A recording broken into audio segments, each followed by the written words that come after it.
Hello and welcome to the Mesa Public Schools College Fair. We're so excited to have you participating in this event. We have some fantastic schools here with us today.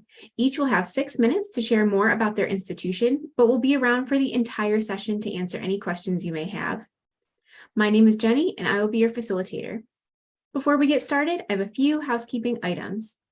Your camera and microphone are off, so the panelists cannot see or hear you. However, you can use the Q&A button on your screen to type your questions to our presenters at any time. This is just one of many different sessions happening, so be sure to check out the schedule on the website. This presentation is being recorded and will be available at strivescan.com/Greater Arizona. I'd now like to turn it over to our first school, Nebraska Wesleyan University.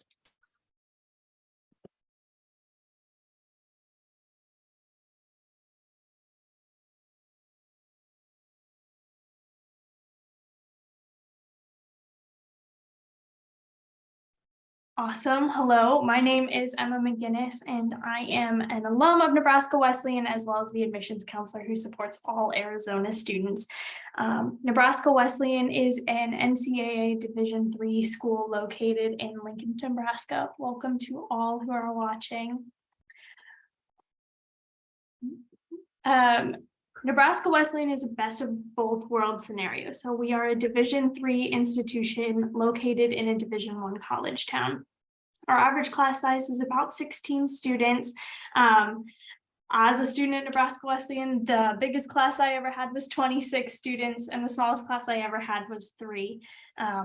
We have a 12-to-1 student to faculty ratio that ensures you're going to know your professors on a personal level, where you're going to feel comfortable asking questions, asking for letters of recommendation, and they're going to know your strengths and weaknesses to get you internships and fellowships, research opportunities. At 2,100 total students, we're the perfect size where you're always going to have a familiar face, but you'll never feel like you're trapped and can't escape. There's always going to be new people to meet. And we're in the right city. In Lincoln, Nebraska. We're one of the best college towns in the US, home to 5 universities and 30,000 college students.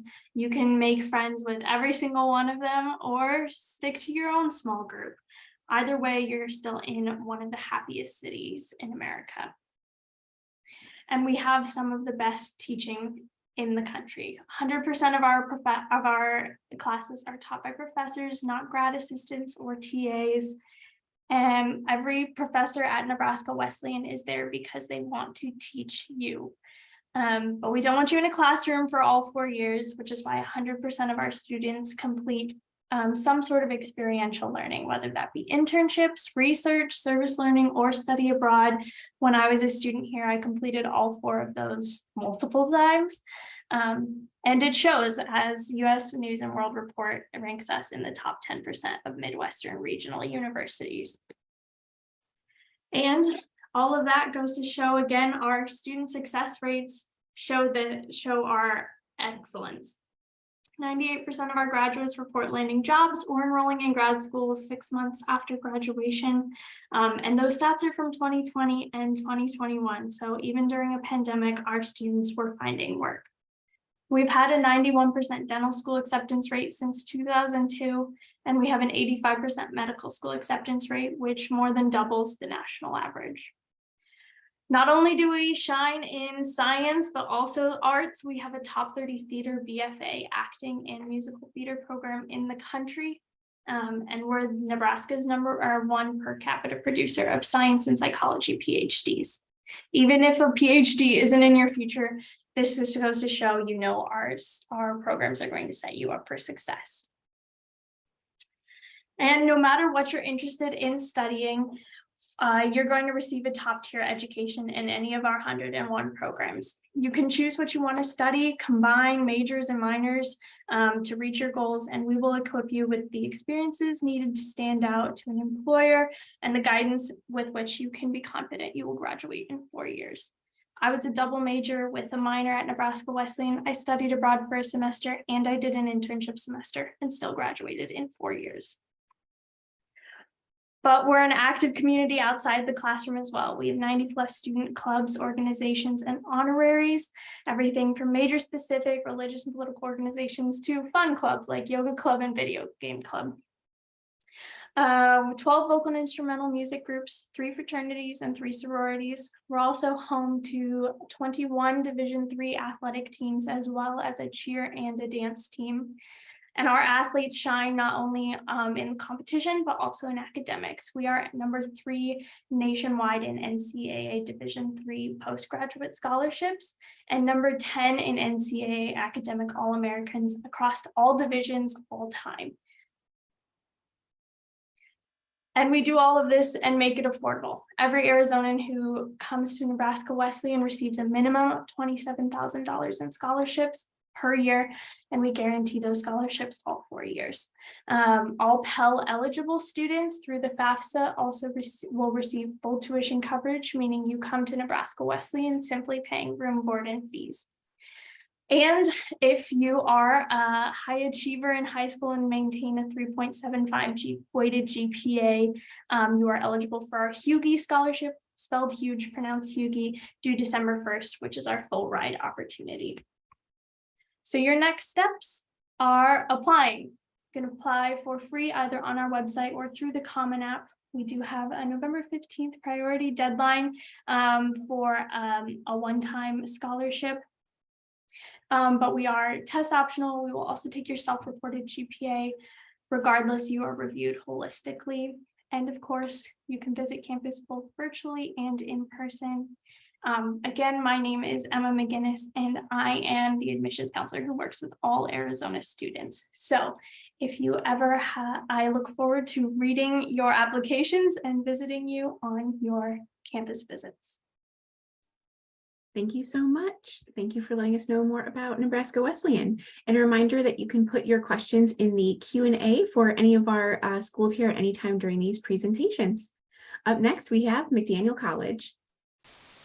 Hi, everyone. My name is Shannon, and I am the admissions counselor for your territory at McDaniel College. It is so awesome that you are here today. I really appreciate that. Just to tell you a little bit about McDaniel, we are a small, private, liberal arts and sciences institution. So that means that you will get a rigorous curriculum in your major, but also we have a little bit of a different philosophy as far as we are preparing our students for graduation and the worlds, and we do that through our electives. So not only will you have that rigorous curriculum, but also our electives are very important to us. And for instance, many colleges and universities, your first year, you'll be told you have to take so many courses in English, so many courses in math, and they'll give you a very small sampling of what those courses are in order to knock out these first year electives.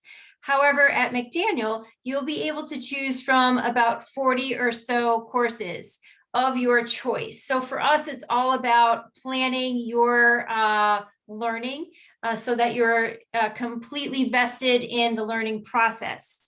So for example, if you're a person that loves math and you know you have to take a certain amount of math courses, you may normally have just a few courses to choose from. At McDaniel, if you're not a person that loves math and you're not going to sign up for, we'll say like linear algebra, for example, you may want to take something different to knock out that math elective. You could take a sociology course where you're analyzing patterns of behavior in society in different groups. And that is math in essence, because you're looking at statistics amongst different groups. So it's a different way of doing things, yet it fulfills that same necessary requirement. In addition, we have other things that we would like students to be very prepared at. And some of our areas of focus that we know employers are looking for are to be very well spoken, very well written, and also to be critical thinkers. And for example, another course area where we would like students to be very, very prepared would be in the area of global citizenship, because that is something that is key to any employer these days when they're interviewing newly graduated students. So for a global citizenship course, you could take a standard course that would be in culture and diversity, for example, or you could take something called Decoding Disney. Every Disney, you could say film, has a hero, they have a villain, and they have some sort of an issue or a problem which they are tackling. So the Disney Corporation is very, very intelligent in the way that they are reaching audiences, small children and adults as well. So our students may choose to take a course like Decoding Disney, where they are trying to decide, what is the message being portrayed? Is it about global warming? Is it about globalization or the interconnectedness of society? Is it about racism or poverty? What is happening here? What is the message? And at the same time, instead of taking just a straight culture and diversity course, they're doing something a little bit different, kind of out of the box, but learning about global citizenship and how those issues are portrayed by the corporation and how they impact society in general. So our philosophy is that you have a very special experience. You design your own learning plan in order to maximize your learning at McDaniel. So that is very important to us. So liberal arts and sciences, we have everything from pre-med all the way to theater, graphic design, and again, a very wide range of majors. Most of our students double major or they major and minor, and we have 60 to 70 different combinations which students can choose from. We also give away much merit scholarship money. So every student that is accepted to McDaniel will receive between $25,000 to $30,000 per year just for their academic work, which is super important. But in addition to that, all students that apply to McDaniel also, if we can encourage them to visit campus either virtually because maybe they're far away and they can't visit in person, or in person, they will get an additional $8,000 just for visiting. So we have numerous incentives to attract our talented students and to make college affordable for everybody. We don't want our students to be in crippling debt, and it is important to us, again, that we attract these talented students. We are also a test optional university, and we also, our application fee, there is none. So we encourage you to apply, of course. We have a variety of deadlines, and some of ours include early decision, which is November 1st. There are a lot of perks that come with that, by the way, including guaranteed freshman parking, guaranteed upgraded meal plan, guaranteed upgrade in your housing. So there's many benefits to applying early decision, and that date is in fact coming up very closely. If that is not you and you're a person that needs a little more time, you can also do early action, or you could do regular decision, which is February 1st. How am I on time? Perfect. Okay. Thanks so much. Really Sure. appreciate it. Up next, we have Bates College.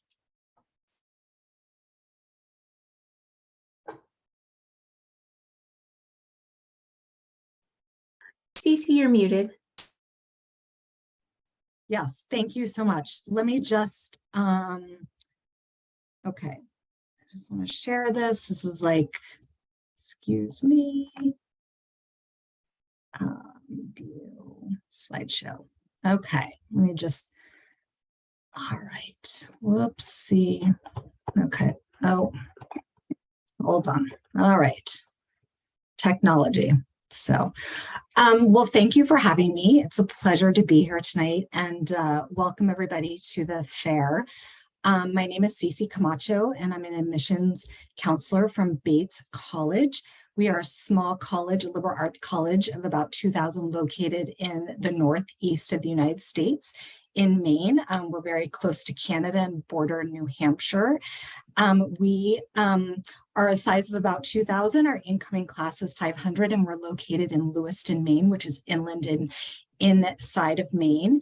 And we are a city of about 30,000, which is considered the second largest city in Maine.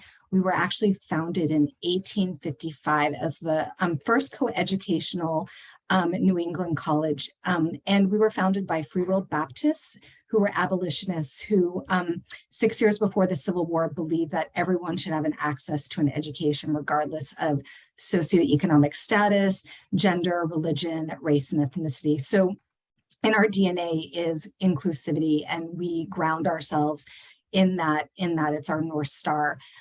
We do not have a Greek system. We do not have sororities or fraternities, and we also eat in the same dining commons.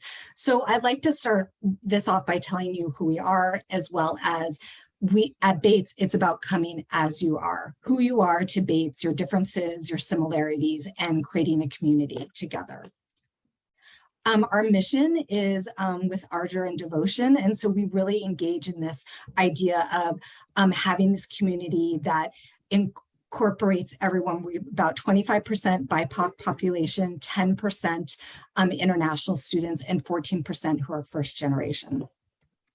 We really value a community where Batesies, as we call them, are curious about the world, they're grounded, they really want to engage in a liberal arts education where really it's one that is open-ended. It means that you can explore your interests as well as dive deep into something you're super interested in. And so one thing that's really stands out about Bates is we are a 4-4-1, so that means you take 4 classes in the fall, 4 classes in the spring, and then you have this one class in April that is just one class with a professor, and you dive deep into their interest, and perhaps you can go to London to learn Shakespeare.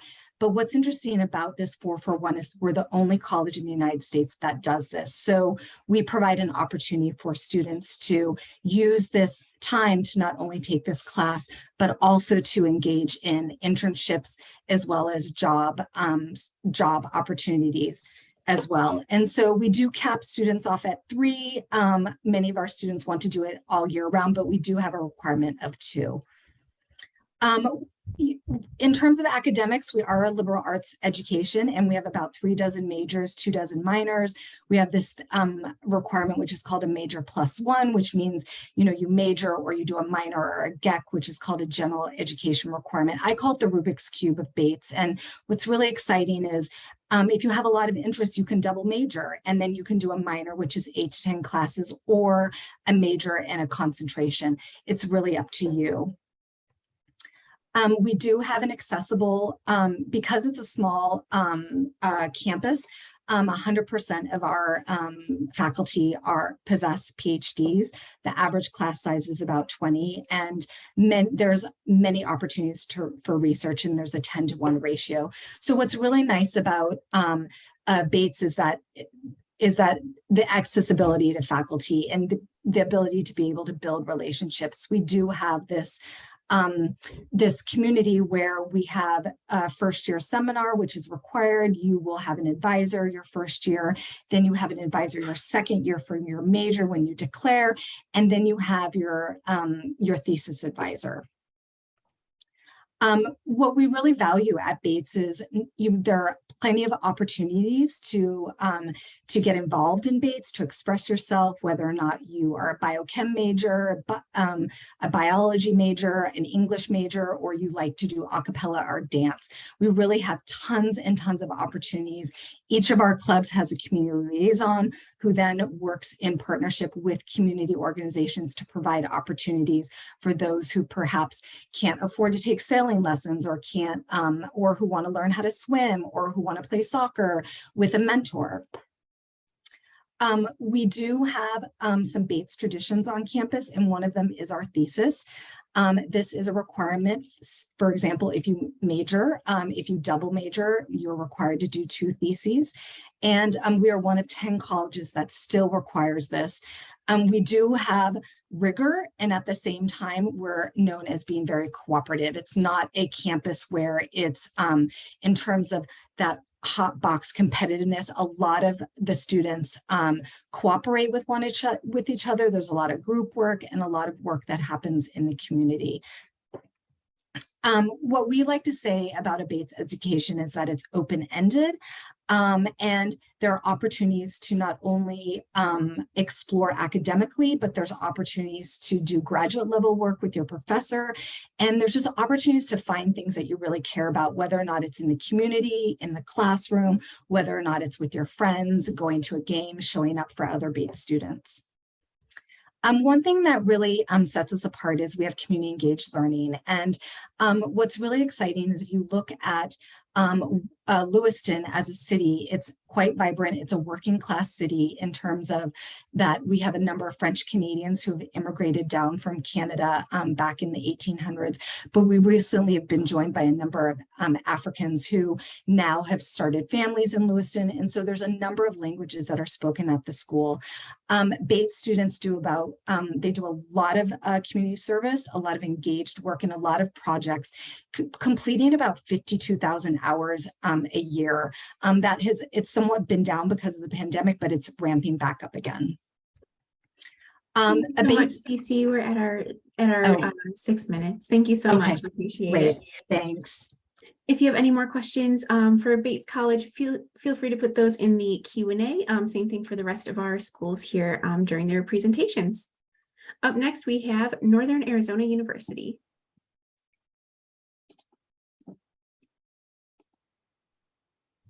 Hello, everybody. I hope everybody is having a good night so far. My name is Kyla. I am the NAU admissions officer for the Mesa Public School District. My contact information is here for you. So I would encourage you, before I move to that next slide, because we got 6 minutes, go ahead and snap a photo of that. Or go ahead and ask your high school counselor if you need my contact information. I am more than happy to help you out when it comes to the admissions and enrollment process. So to get started, I like to talk a little bit about where we are located. We are very much a different kind of Arizona in Flagstaff. So we are in Flagstaff, Arizona, located at 7,000 feet above sea level. For those of you who have grown up in Phoenix mostly your whole lives, you'll know that Flagstaff is very, very different than the rest of the state. For starters, we do get about 80 inches of snow every single year. We do also experience all 4 beautiful seasons as well. So right now we are right in the midst of fall. And for those of you in Phoenix, you know that for the most part, we experience 6 months of the year and over 100 degrees, 6 months out of the year, not so much. In Flagstaff, it's very much not like that. So we are also located very, very close to a lot of natural beauty. So we're located about an hour and a half from the Grand Canyon and about a half hour from Sedona. So the Grand Canyon is literally one of the 7 natural wonders of the world, and it is right in our backyard. Additionally, we're located within a 3-hour drive of about 11 different national parks and monuments.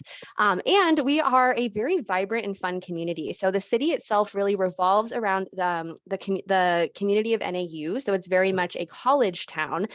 So we'll go into a little bit more details about campus in just a little bit, how big it is. But to give you an idea, the city of Flagstaff has about 70,000 permanent residents. When we do have students on campus, we have about 90,000 or so. When it comes to actually being on campus, there are a lot of fun things to do and a lot of ways for you to get involved. So first and foremost, if you are going to be coming up to NAU, I would encourage you to live on campus. We do not have to live on campus if you attend NAU as a first-year student, but as you can see, most of our students are going to choose to live on campus for a variety of different reasons. So the first reason is the affordability aspect. It tends to be a little bit cheaper to live on campus as a first-year student rather than within the city limits. And you're going to start making a lot of connections if you are living on campus to the community that you are a part of. We also encourage you to get involved on campus. We do have over 350 different clubs and organizations, ranging from anything interest-based to political-based to religious-based, also culturally based as well. And we do participate in fraternity and sorority life as well. We are an NCAA D1 school for athletics. So here are our specific D1 programs. We've had a lot of success in prior years. Some of our more notable teams are our men's cross country team. They just won their 7th straight national championship. And our women's swimming and diving team just won their 8th straight WAC championship as well. So a little bit about our university. We are the smallest public university in the state of Arizona. So currently we serve about 21,000 undergraduate students. We are by no means small. So we do have quite a big population. However, we are smaller than the other two public universities. That allows us to have some smaller class sizes. So typically at a class size of 37 is what you will see at your high school. It's very typical in a public high school in Arizona. But I can tell you that even as a psychology student, my class sizes were about 10 to 15 students towards the end of my career at NAU, which is very, very small considering psychology is one of the most popular majors at the university. Additionally, we have some incredible research opportunities. A lot of our research is done by undergraduate students at NAU. Just know that it is not mandatory to participate in research, but it is an option if you are interested. Real quickly, I will go over our admission requirements, being that most of you are from the state of Arizona. And we are a state serving institution being an Arizona university. So this is specifically what we are looking for when it comes to admitting you to NAU. We're going to be looking at these 14 core classes right here, or 16 if you have taken second language and that second language helps your GPA. We do not require test scores. We don't have an essay component, and we also do not require letters of recommendation.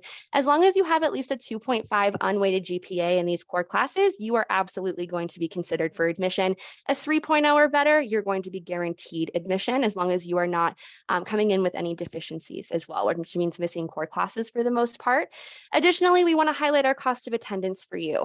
So we want you to make informed decisions when it comes to your educational costs. We want you to be prepared for what those costs look like before you actually come into the university. So these are specifically our tuition and fees and some additional costs to consider. So things like books, housing, and meal plan. We do have some incredible scholarship opportunities for first-year students. The way that we do them is basically it's based on your unweighted GPA in those core classes we just went over. When you are admitted to NAU, we will automatically award you with a scholarship depending on where your unweighted GPA falls into. So any of these ranges here will get you a merit-based scholarship at NAU automatically. There is no separate application. We also do have a new initiative this year in which we are providing tuition relief for students whose family income is $65,000 or below, who are Arizona residents. So that is about half of the state of Arizona. All that needs to happen is you need to be admitted to NAU, you need to file your FAFSA, and we will confirm your eligibility based on the information on your FAFSA, and you will receive that program if you qualify. We also encourage you to apply for admission if you are a senior. I would say apply now. Our application opens all year. So basically it's open until the first day of school. Would not recommend waiting that long. I would recommend applying during the first semester of your senior year to give yourself enough time. We have a free application. It is completely free for Arizona residents this year. We also encourage you to make sure to do your FAFSA. Our priority date is April 1st, and we do have an honors college at NAU as well. So if you are interested, please make sure to apply. Oh, there's my timer. And lastly, I would encourage you to make sure to visit our campus. If you have not already, we're about 2.5 hours north of the Phoenix area. Here are all of the ways that you can do so. And if you have questions, please feel free to connect with me and I can provide you with all of the answers that you need. So thank you. Thank you so much. Very much appreciate it. And that's a great reminder. We still have time for any questions that you have in that Q&A. And up next, we have University of Arizona College of Agriculture and Life Sciences.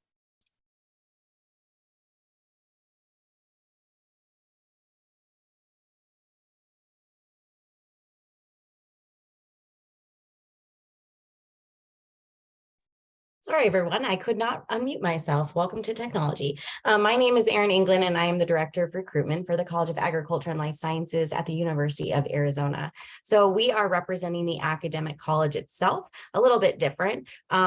And we are just one of 20 different academic colleges at the university. So the university as a whole is a big umbrella. The University of Arizona, we have one main campus in Tucson, Arizona, and you can see that picture right there. Lots of green, lots of palm trees. I always say it's kind of like vacation because we have an average temperature of 85 degrees. It is cooler than Mesa. We are just one of the 20 different academic colleges, but at the university, we have about 40,000 undergraduate students. Within the College of Agriculture and Life Sciences, we have 2,700. So we're just a small portion of the bigger university picture. Incoming class size for the College of Agriculture and Life Sciences was about 725 this past year. 27% of our students were out of state, 71% in-state, and 2% international. And about 33% of our students are first generation students. So if you are a first generation student, meaning your parents or your family members haven't gone to college, you are not alone. And I don't want you to feel alone because there's a lot of resources for you. Now, at the University of Arizona, we have over 300 degree programs for you to choose from. Within our college, we have 22, and we group them into 6 themes. Health and wellness is our largest one. So if you want to become a veterinarian, you want to go to medical school, we have the only 2 public medical schools in all of Arizona, one in Phoenix and one in Tucson. We also have our own Doctor of Veterinary Medicine program in Tucson or Oro Valley, which is a little bit north of our main campus. Then we have business and commerce, future agriculture, helping and educating, environment and sustainability, and then science and technology. So no matter what you want to do, if you want to be a social worker, or you want to work with animals, or maybe you want to work with drones, or you want to teach people about their diets, maybe you want to make the better plant, maybe you want to work in fermentation, you want to build different fossils for people to use. We have different majors within our college. And a lot of you may be surprised to see some of these that fall into the College of Agriculture and Life Sciences. I'd be more than happy to chat with you offline about some of them if they interest you. Now, your experience at the university is really important. And within the College of Agriculture and Life Sciences, we want you to have really big hands-on experiences. And we want you to have those resources for that. So one of the big things that we tell our students is to study abroad. We encourage our students to study abroad. So we have different programs like our desert ecology in Namibia, or the Mediterranean diet and health in Italy, or fashion in Paris and Milan, or the rainforest ecology program. So lots of hands-on experiences for our students. We really want you to get those experience outside, because you become a more of a globally mindful person when you do study abroad. I'm just going to skip through some of these pictures real quick because I want to make sure we have some time today. But there are definitely, these are all pictures that our students have taken. Now, we also encourage our students to take internships. Some programs require internships, some don't. But I do encourage students to take an internship, because it's kind of like an extended interview. You go out and you work for a company and you find out what you really love and maybe what you really don't love. And we want you to discover that in college, so you don't spend a few years outside of college realizing that yourself. We also have our engineering design day, where every single engineering student at the university participates in a design project where a company sponsors them with $10,000. They come up with a project and then they compete for a money award. And then we have a typical internship program at our zoo in town as well, for students who really want that hands-on experience working with animals. Now, another thing that we encourage our students to do is to take part in research. And typically you see research like this, but a lot of our research happens in a different capacity, like this one, where you're observing people, or maybe in a greenhouse, or maybe you are networking with employers in the retailing industry. So Terry Lundgren actually just donated a $5 million donation to us to have a virtual space on campus for our retailing students. So lots of hands-on experiences for our students, and then outside as well. We also have over 600 clubs and organizations for you to choose from. Within our college, we have over 40. So whether you want to take part in our nutritional sciences, food science, or you want to take part in our equestrian team, or working with animals, or working with conservation, we have lots of outreach opportunities, lots of hands-on experiences that our students take part in, and actually travel internationally for some of them as well. And as you can see, we have tons of them. Going through, like I mentioned, we have over 600. And then you can visit our Instagram if you want to see some of the other ones. Now, one thing before I end, I do want to mention our Wildcat Tuition Awards. It's really important for our students to know about these. As an in-state student, you can qualify between $750 and $12,500. $12,500 is almost free tuition. In addition, if you're Pell eligible, meaning you qualify for the Pell Grant, we do cover the separation between what's covered and what's not. We also have other grant opportunities to cover the cost of tuition and fees for you. So definitely reach out to me if you have any questions. We have $1.1 million in scholarships that we award just to our college alone each year, on top of merit-based scholarships. And I have my contact information on there. There's a QR code on there. Feel free to take a screenshot, or my email's on the bottom, and I'll put it in the chat. So thank you so much for being here tonight. Thank you. I appreciate getting to know more about your college in the University of Arizona. And we have time for our Q&A portion now. So I'll ask everyone to come back on camera and we will get started with our first question for the evening. And our first question is, what advice would you give someone going through the college search process? You can share your nuggets of wisdom with our attendees here today and watching online later as well. So we'll go in the same order, starting with Nebraska Wesleyan. My greatest advice for someone going through the college search process is don't count anyone out till the end. Go through the entire process, visit campuses, virtually or in person, get awards, make sure you have all the information before making a final decision.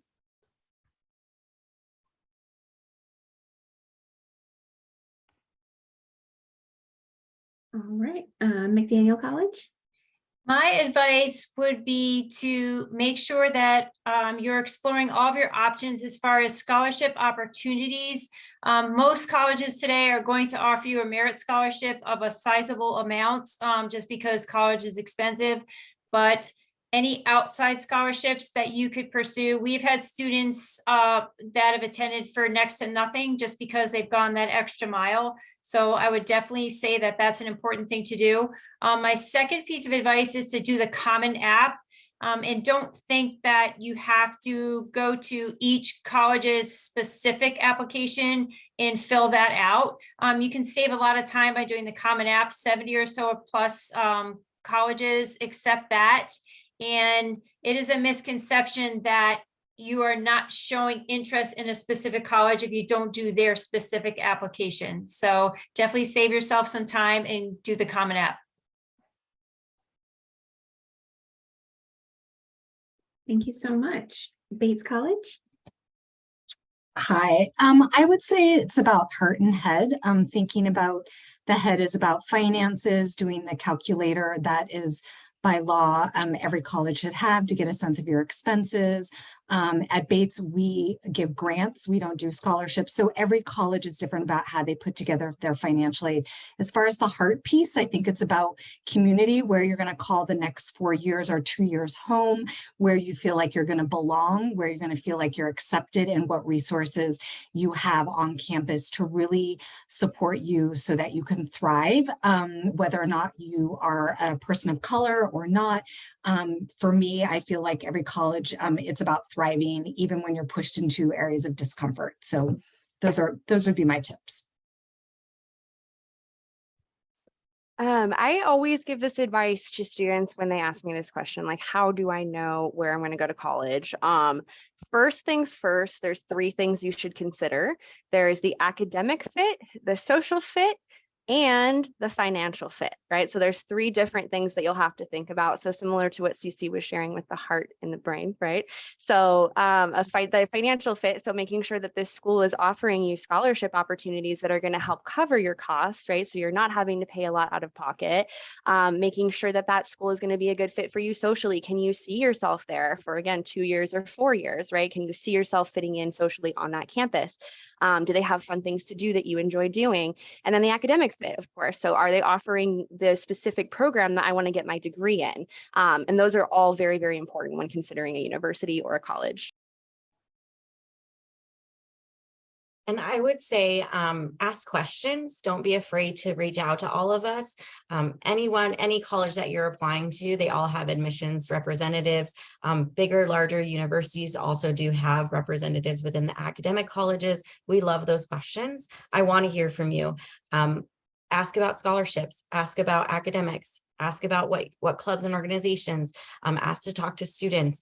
That's what we want to hear. And so I always encourage students to do that, because those are the people who you're going to be hanging out with the next 4 years. So you want to make sure it's a good fit. Absolutely. That's all fantastic advice. And I always like to add to stay organized. Just in this session alone, you heard, was it about 5 different dates and deadlines for applications, scholarships, different information. So keep like a spreadsheet, like a Google Sheets or something that you can refer to, easily on your phone or something that has all of those schools, dates, deadlines, any information, like if you go on tours, like your first initial thoughts and feelings. And part of that too is to have an email specifically like for the college search process, so you don't miss those important emails in between like some of the junk emails you may get from stores and things, and have that email sound professional as well. Maybe like your first name dot last name, something like that. So that's always my little tidbit in there too, because there's a lot of information. So it's good to keep that organized. All right, we have time for another question. So we have, what is one thing you want students to remember about your school? So you get another little opportunity to share what you want your little takeaway from your school to be. So we'll go in the same order and starting with Nebraska Wesleyan. I want you to remember that we are a best of both worlds scenario, small campus in a Division I college town that's going to make it very affordable for you as an Arizona student. I want you to remember that we are also a very small campus with a lot of personal attention, and we give away an incredible amount of merit scholarship money and grant money.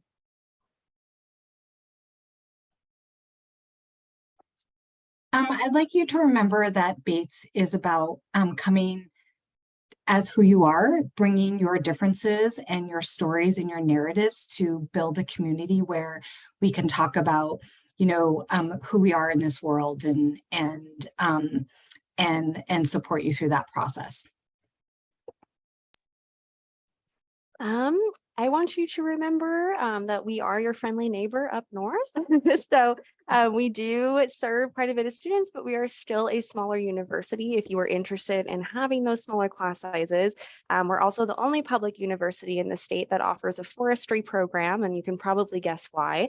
We're also the only one that offers a dental hygiene program as well as hotel and restaurant management. We're also the only one where it has never hit 100 degrees yet. So let's hope it stays that way. And I want you to remember from the University of Arizona, our school spirit, we really thrive on that. We have what's called Zona Zoo, which is our student section of our athletic games. And we are always voted the rowdiest, and we're truly proud of that. So if you want school spirit, University of Arizona is fun to go to. It's fantastic. I wish I could visit all of those schools. They all sound amazing. And we have time for one more question tonight. So our last question for the evening is, what is one myth that you'd like to debunk on the college admissions process? So maybe something you've heard, you know, in your work that you'd like to debunk for our listeners here. Same order. The myth I would like to debunk is that we're out for ourselves. That's not true. I think I speak for all of us. When we work for you, we want to see you at your best fit. Of course, we hope that's our institutions, but we're going to be there to help you where whatever institution you choose to continue your education at. My myth to debunk, I think I've already mentioned, is that it is not important to go to each college's website and fill out their specific application, thinking that that is going to give you an edge as far as like you're showing more interest in that way. It's just honestly not going to serve you well. It's going to take up a lot of time. Definitely do the Common App. If colleges are that interested in you, they're going to look at what you put on the Common App and you're going to be good to go. One myth I'd like to debunk is that, I don't know if this is really myth, but I really believe that you will find a college that is the right fit for you. And there's so many amazing colleges out there. I've been meeting, you know, colleagues along the way. And I always think to myself, oh my gosh, I wish I went there. I wish I went there. It's just incredible. And so I just like to let you know that the process is not a personal one. You know, everyone is trying to build a community. And so there will be a place for you. And we just look forward to, you know, meeting you and discovering who you are and going through the process with you. Mine is kind of from the public university standpoint. I've been hearing this a lot lately as I've been out in high schools in the Phoenix area. A lot of students aren't applying earlier as they were in the past. So I'm not sure why. I think that there's a lot of common misconceptions out there about things like scholarships and financial aid programs, but I would encourage you, apply to our universities early. It's only going to ever benefit you. Start all of those other things that you need to do as early as you possibly can as well. That's really going to set you up for success in the long term so that you're not scrambling last minute trying to figure everything out. So if you have not applied to our universities and you are excited about them after hearing about us tonight, apply. Like, we would love to have you. And at the University of Arizona, not every school is like this, but one thing that I want to debunk is you're not locked into your major. A lot of students are nervous about being locked in. But the nice thing about a larger university like ours is that you can change your major. You don't have to be locked in. If you want to go from nursing to microbiology to nutritional sciences and back to vet science, you can do that. You're not locked in. The average person changes their career path about 6 to 12 times by the age of 28 years old. So you are not alone if you change your choice. Absolutely. Thank you, everyone. I know I changed my major a bunch, so it's always great to hear. Thank you, everyone, for all of your advice and letting us know more about your schools. We really appreciate you being here. And attendees, thank you so much for joining us today. When you close this window, there will be a link to a very quick 5-question survey. So we'd appreciate any feedback that you can provide. We encourage you to check back to the schedule and sign up for more sessions that are happening right after this one. You'll be able to find this session's recording as well as all of the other session recordings at strivescan.com/Greater Arizona.